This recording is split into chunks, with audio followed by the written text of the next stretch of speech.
오늘은 호련히 하늘로부터라는 제목으로 우리 하나님 말씀 함께 나누도록 하겠습니다. 오늘이 사도행전 60번째 시간인데 지금까지 내용이 초대교회에 임하신 성령님의 능력으로 교회가 형성되는 이 초대교회의 형성기를 살폈다면 오늘부터는 박해와 더불어 전 세계로 퍼져나가는 이 초대교회의 성장기를 오늘부터 우리가 살펴보게 될 것입니다. 이 사람에게는 여러 가지 축복이 있을 수 있는데 가장 중요한 축복 중에 하나를 꼽는다면 바로 만남의 축복입니다. 내 인생에 누구를 만나느냐가 내 인생의 삶을 결정하는 데 아주 큰 영향을 끼치기 때문입니다. 어떤 나라에 태어나느냐 하는 것으로 그의 조국이 결정되고 어떤 부모를 만나느냐 하는 것으로 그의 성품과 인격의 큰 틀이 형성됩니다. 또 어떤 배우자를 만나느냐가 그의 가정을 결정하게 됩니다. 이 만남 중에 가장 복되고 가장 중요한 만남은 예수 그리스도를 만나는 것입니다. 예수 그리스도를 만났느냐 못 만느냐가 인생과 우리의 영혼까지를 결정하는 아주 중요한 만남이기 때문에 그렇습니다.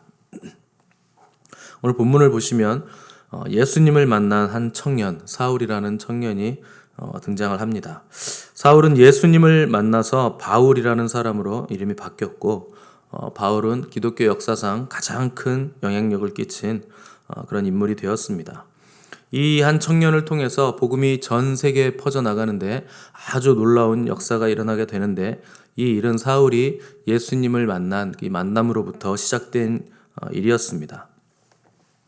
예수님을 만나면 가장 뭐가 먼저 변화되는가? 자기가 가장 먼저 변화되게 됩니다. 그 다음에 우리의 가정이 변화되게 됩니다. 그래서 우리 교회 표어가 너와 내 집이 구원을 얻으리라.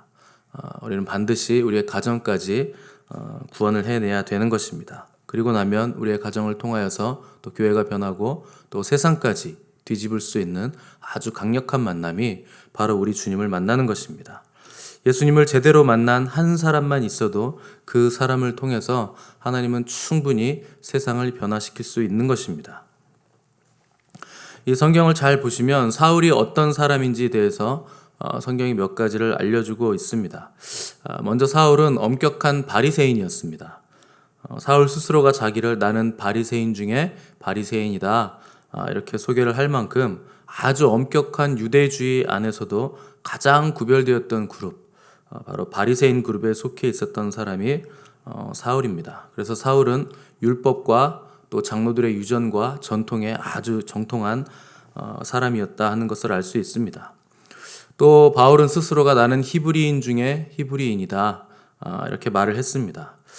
그가 자란 곳은 다소라는 곳이었는데 다소는 사실 그리스 문화와 또 철학, 또 로마의 문화 이런 것들이 활성화되어 있던 곳이 바로 다소였습니다.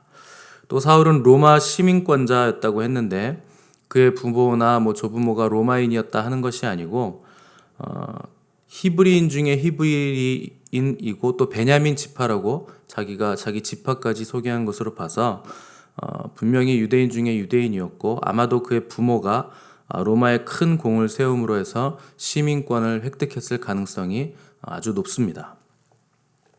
또 이 청년은 그리스 문화에 꽂힌 철학과 또 로마의 정치와 법 제도까지 잘 알고 있었습니다. 그래서 바울 안에는 그리스 로마 문화와 또 정통 유대주의까지 다 녹아 있었고 또 당대 가장 뛰어난 석학이라고 불리는 가말리엘이라는 선생의 문화생으로서 지성인 중에서도 아주 최고의 지성을 가지고 있었던 사람이 바로 이 사울이었습니다. 이 성경이 소개하는 이 사울의 이력을 볼 때 그가 기독교를 박해했다 하는 것은 무슨 맹목적이거나 또 이념 때문이거나 아니면 무식하게 아무 이유도 없이 크리스찬들을 박해한 사람은 아니었다 하는 것을 우리가 잘 알 수 있습니다.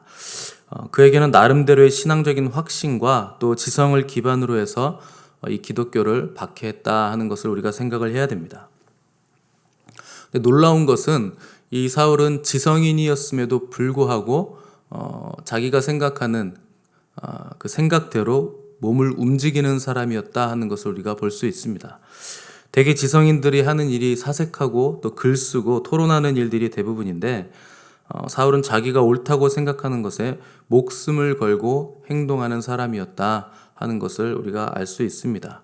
지성인이면서 이렇게 행동하는 것을 볼 때 이 사람이 얼마나 뛰어난 사람인가 우리가 잘 알 수 있게 되는 것입니다.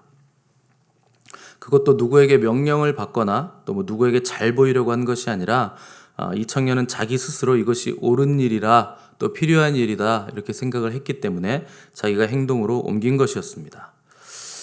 이 사울은 유대인 중에 유대인으로 모세의 율법과 또 조상들의 유전에 대해서 철저한 또 광신자였습니다.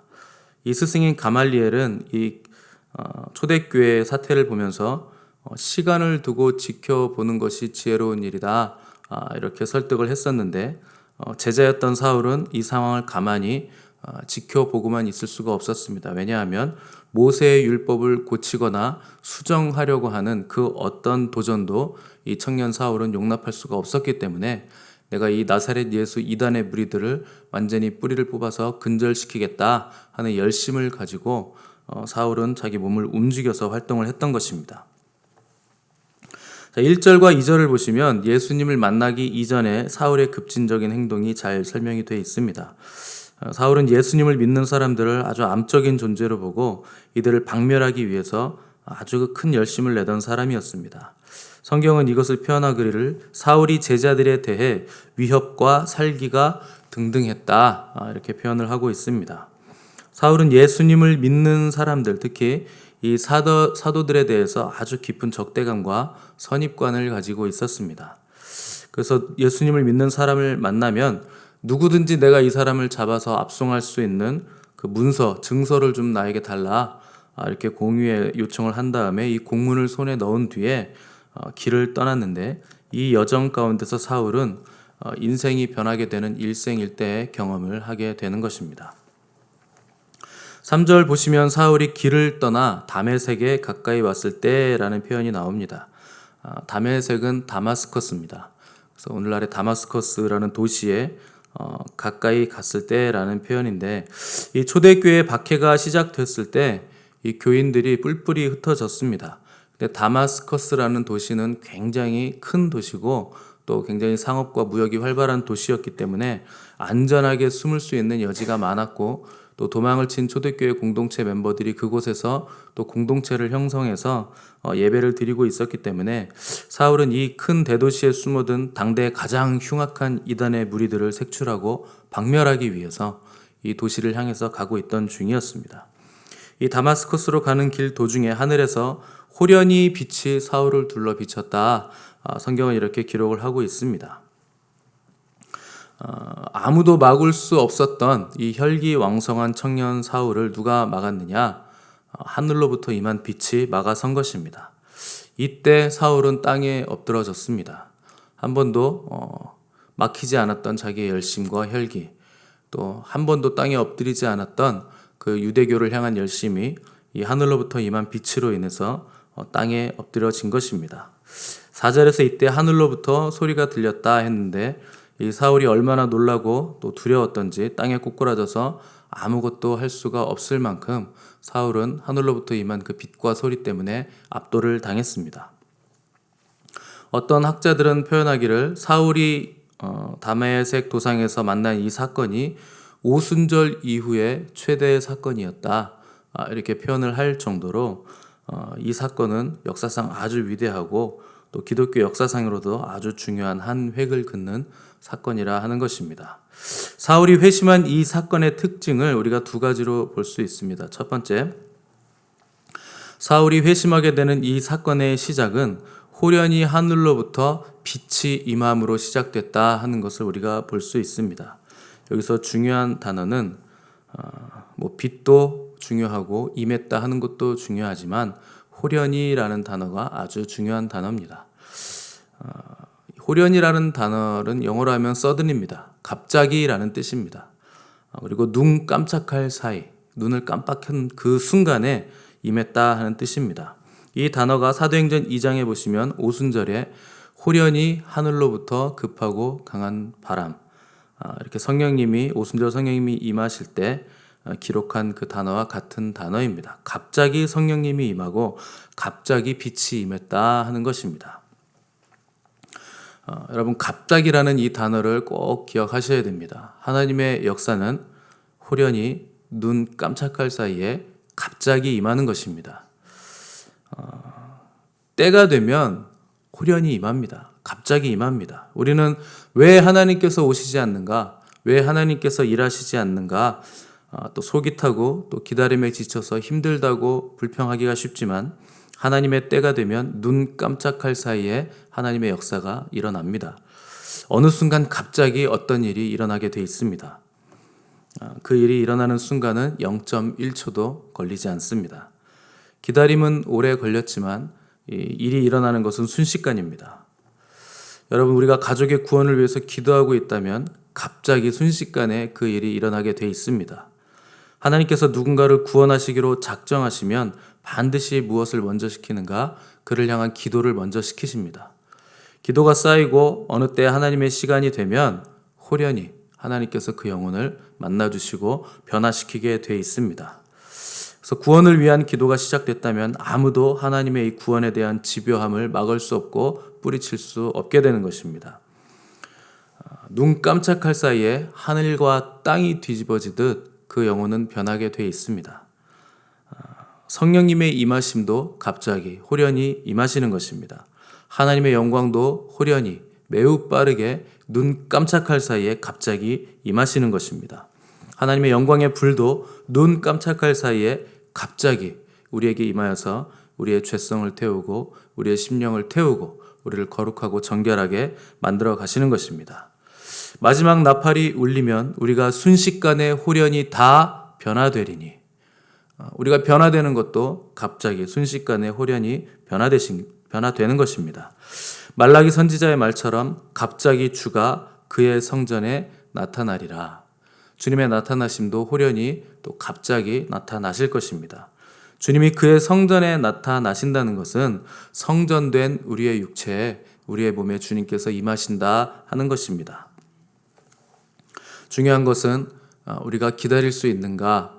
하나님을 향한 진실함과 신실함으로 끝까지 지속적으로 구할 수 있는가 하는 것입니다.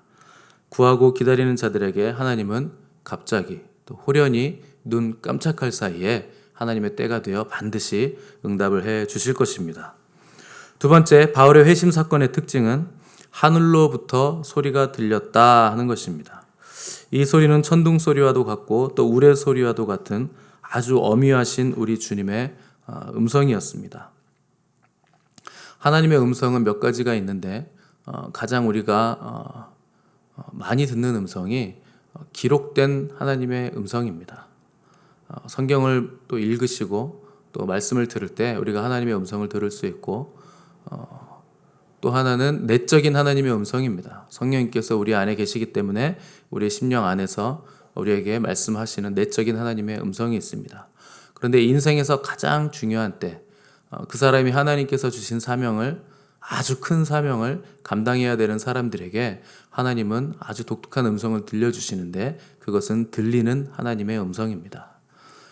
그래서 하늘로부터 천둥 소리처럼 들리는, 실제로 우리 귀로 들을 수 있는, 그리고 녹음기를 가지고 녹음을 하면 실제로 녹음이 될 만한 소리, 이 사울이 소리를 들었을 때도 곁에 있던 사람들이 천둥 소리 같은 소리를 들었다고 했습니다. 그렇게 들리는 하나님의 음성이 들려온다면 하나님께서 아주 큰 사이즈의 일을 맡기시는 것이고, 그것은 금방 되는 것이 아니고 아주 먼 훗날에 하나님께서 차차 이루실 일들을 말씀하시기 위해서 그 말씀을 들리는 음성으로 들려주시는 것입니다. 이 소리는 정말 천둥 소리와도 같고 또 우레 소리와도 같은 엄위하신 주님의 음성이었습니다. 근데 많은 크리스찬들이 하나님의 음성을 듣는다 하면 이단으로 몰아갑니다. 성경을 보면 하나님은 언제나 말씀하시는 하나님인데 더 이상 하나님은 이제 말씀하시지 않는다, 이런 소리들을 하고 있습니다. 그분이 말씀하시지 않는다 이렇게 주장하는 것은 하나님을 벙어리로 만드는 겁니다. 우리 하나님은 말씀하시는 하나님이십니다. 만약 하나님께서 말씀하시지 않으신다면 왜 우리가 새벽마다 나와서 말씀하시지도 않는 분께 부르짖고 있는 것입니까? 왜 우리가 기도를 하는 것입니까? 우리처럼 불쌍한 사람들이 없을 것입니다. 말씀하시지도 않는 하나님께 새벽마다 부르짖고 기도하고 하나님의 도우심을 구하는 것이라면 우리는 정말 헛수고를 하고 있는 것입니다. 그러나 하나님은 분명하게 말씀하시는 하나님이십니다. 주님도 요한복음에서 내 양은 내 음성을 듣는다 이렇게 말씀하셨습니다. 또 진리의 성령이 오시면 너희를 가르치시고 깨닫게 하시고 생각나게 하시고 장래일을 말하리라 이렇게 기록하셨습니다. 성령님도 우리에게 장래일을 말씀하시는 분이십니다. 계시록에서 반복적으로 하시는 말씀도 귀 있는 자들은 성령이 교회들에게 하시는 말씀을 들을지어다 이렇게 반복하고 있습니다. 말씀하시지 않는데 어떻게 듣겠습니까? 하나님 우리가 하나님의 음성 듣기를 원하십니다. 그런데 많은 신학자들과 또 신학자들의 영향을 받은 목회자들까지 성경이 기록된 후로 하나님은 이제 말씀하시지 않는다 이렇게 주장을 하고 있습니다. 그것은 하나님의 말씀에도 어긋나는 것이고 하나님의 본성에도 어긋나는 것입니다. 하나님은 항상 말씀으로 자신을 나타내시는 하나님이십니다. 우리가 기록된 성경 외에 하나님의 말씀, 공식적인 계시를 더하자는 말이 아닙니다. 우리가 개인적으로 듣는 말씀은 공적 계시가 절대 될 수 없습니다. 왜냐하면 공적인 계시란 전 교회가 공의 보편적으로 순종해야 되는 하나님의 말씀이 계시이기 때문입니다. 개인적으로 우리가 듣는 음성은 하나님과의 관계성의 문제입니다. 하나님 우리에게 주시는 은혜와 은총입니다. 양을 인도하시는 목자 되신 주님의 음성을 듣고 또 우리를 가르치시고 깨닫게 하시고 진리를 알게 하시고 장래일을 말씀하시는 성령님의 음성을 듣는 자가 바로 주님의 양이고 천국 백성입니다. 왜 그분의 음성을 들어야 하는가? 세상이 점점 어두워지고 혼탁해지고 우리가 갈 바를 알지 못할 정도로 세상이 암흑 속으로 들어가 있기 때문입니다. 지금은 성령이 교회들에게 하시는 말씀을 들어야 됩니다. 그분의 음성을 듣지도 못하고 그분의 음성을 한 번도 듣지 못하는 성도들도 많고 또 그분의 음성을 한 번도 듣지 못한 목사도 있습니다. 하나님의 음성을 듣지 못하는 성도, 또 하나님의 음성을 듣지 못하는 목사, 하나님의 음성을 듣지 못하는 교회는 전부 다 송사리 떼처럼 이리저리 몰려다닐 수밖에 없습니다. 왜냐하면 어디로 가야 되는지 갈 바를 알지 못하기 때문입니다. 그러면 이리저리 쏠리다가 전부 벼랑으로 떨어지거나 전부 구덩이에 빠지게 되는 것입니다. 다른 사람들이 우르르 몰려서 가는 길은 좁은 길이 절대 아닙니다. 여러분 기억하셔야 됩니다. 대부분의 사람들이 다 간다고 그쪽으로 가시면 망합니다. 우리가 가야 되는 길은 좁은 문이고 좁은 길입니다. 멸망으로 인도하는 문이 크고 사람도 많게 돼 있습니다. 성경이 그렇게 정확하게 기록하고 있기 때문입니다. 그러나 구원으로 인도하는 문은 작고 또 그곳으로 가는 사람도 매우 적은 수입니다. 어둠이 땅을 뒤덮고 캄캄함이 만민을 가리우려니와 오직 여호와께서 내 위에 임하실 것이며 그의 영광이 내 위에 나타나리라. 그러므로 세상이 캄캄해질수록 또 마지막 때가 될수록 영광이 임한 사람들은 일어나서 빛을 발해야 하는 것입니다. 여호와의 영광이 우리 위에 임하였기 때문입니다. 영광은요 아무에게나 임하는 것이 아닙니다. 하나님의 계명과 예수의 믿음을 지킨 사람들에게 하나님의 영광은 임하게 돼 있습니다. 그러나 우리 주님은 그러나 내가 마지막 때의 믿음을 보겠느냐 이렇게 경고를 하셨습니다. 우리는 믿음을 반드시 지켜내야 됩니다. 사람들이 간다고 다른 큰 교회들이 그렇게 한다고 함부로 그곳에 발을 디디면 안 됩니다. 주님을 기다리시고 그분을 극진히 경배하시고 하나님 앞에 머무시면서 하나님의 음성을 반드시 들어야 됩니다. 하나님께서 가라 하시는 곳으로 가야 되고 하나님께서 있으라 하는 곳에 있어야 되고 하나님께서 멈추라 하는 곳에서 멈춰야 되고 하나님이 머물라 하는 그곳에 머물러 있어야 됩니다. 거기가 가장 안전한 장소이고 가장 안전한 위치이기 때문에 그렇습니다. 하나님을 극진히 경배하시고 그분의 영광을 사모하시기 바랍니다. 저가 사모하는 자들에게 좋은 것을 주실 것입니다. 때가 차면 호련히 눈 깜짝할 새에 갑자기 주께서 그의 성전된 우리 몸에 영광으로 임하실 것입니다. 인내와 경건으로 이 놀라운 하나님의 영광이 호련히 임하는 것을 경험하는 거룩하고 정결한 저와 여러분들이 되시기를 간절히 바랍니다. 함께 기도하겠습니다.